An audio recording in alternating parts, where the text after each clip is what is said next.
ఈ technology driven సొసైటీలో ఇప్పటి ఈ డిజిటల్ కాలంలో ఎవరు ఏం చేస్తున్నా ప్రపంచం అంతా వెంటనే తెలిసిపోయే పరిస్థితి.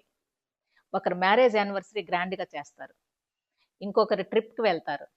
అయితేనే వాటి ఫోటోస్ కానీ, వీడియోస్ కానీ క్షణాల్లో మన ముందుకొస్తాయి.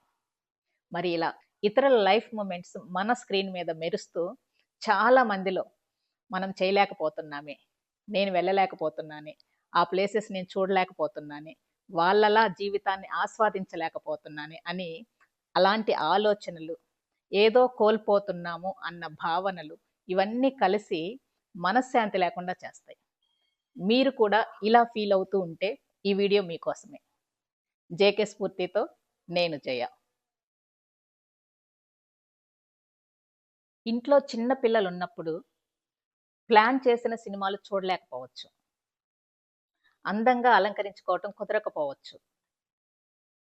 ఫ్రెండ్స్‌తో సరదాలు, షికార్లు మిస్ అవ్వచ్చు.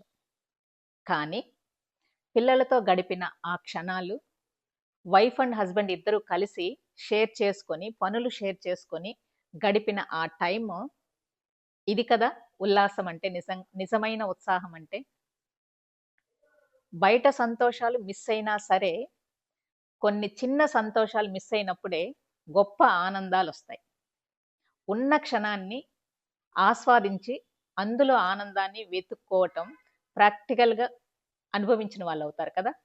దీనినే, ఈ రియాలిటీనే ఫ్రెండ్స్‌తో షేర్ చేసుకోగలగాలి. జీవితంలో అందరికీ అన్ని కోరికలు ఒకే ఏజ్‌లో తీరవు. మ్యారేజే తీసుకోండి. కొంతమందికి యూజీ అయిపోగానే పెళ్ళైపోతుంది. కొంతమందికి 27, 20 ఇయర్స్ అవుతుంది మ్యారేజ్ అయ్యేసరికి. కొంతమంది ఇష్టపడిన వాళ్ళనే పెళ్లి చేసుకుంటారు. ఇంకొంతమంది పెళ్లి చేసుకొని ఇష్టపడతారు. ఇలా రకరకాలు. ఏదైతేనేమి జరిగిపోతుంది. ఇక జాబ్ వలన కానీ, లేదా ఫ్యామిలీ రెస్పాన్సిబిలిటీస్ వల్ల కానీ, లేదా ఇంకేదైనా చిన్న చిన్న ఫైనాన్షియల్ ఛాలెంజెస్ ఉంటే వాటి వలన కానీ, అందరిలాగా వేడుకలు చేసుకోలేకపోవచ్చు. అలాగని బాధపడాల్సిన పని లేదు. ఎప్పుడైనా మన లైఫ్‌ని వేరే వాళ్ళ లైఫ్‌తో కంపేర్ చేసుకున్నప్పుడు మాత్రమే ఇలాంటి ఆలోచనలు, ఇలాంటి బాధ క్రియేట్ అవుతుంది. వాళ్ళలా చేస్తున్నారు, మనము చేయకపోతే మనల్ని లేని వాళ్ళు అనుకుంటారేమో, మనల్ని తెలియని వాళ్ళు అనుకుంటారేమో, రెస్పెక్ట్ ఉండదేమో, వెనకబడిపోతామేమో, ఇలాంటి ఫీలింగ్స్ అన్నీ కూడా వస్తున్నాయి అంటే అది కేవలం మానసిక బలహీనత. ప్రతి ఒక్కరి ఇష్టాలు, అవకాశాలు, పరిస్థితులు వేరువేరుగా ఉంటాయి.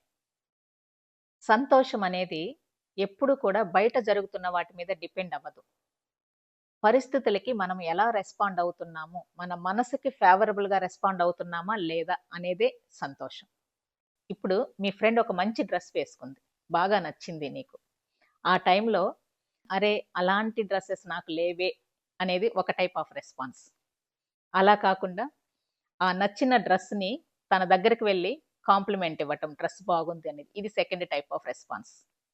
ఈ second type of response maturity of mind ఉంటే తప్ప రాదనమాట. సో, ఈ మెచ్యూరిటీ ఆఫ్ మైండ్ ఉంటేనే సంతోషం అనేది మీ సొంతం అవుతుంది. దీనివల్లనే ఉన్న సిట్యుయేషన్‌ని ఈజీగా హ్యాండిల్ చేయగలరనమాట. మన చుట్టూనే చూడండి, చాలామంది ఇంటికి దగ్గరలో ఉన్న పార్క్‌కి ఫ్యామిలీతో వెళ్ళి ఒక 1 అవర్ స్పెండ్ చేసినా సరే మంచి మెమోరీస్ తీసుకురాగలరు. ఇంకొంతమంది చూడండి, లక్షలు ఖర్చు పెట్టి యూరప్ అంతా చుట్టొచ్చినా సరే సాటిస్ఫాక్షన్ ఉండదు.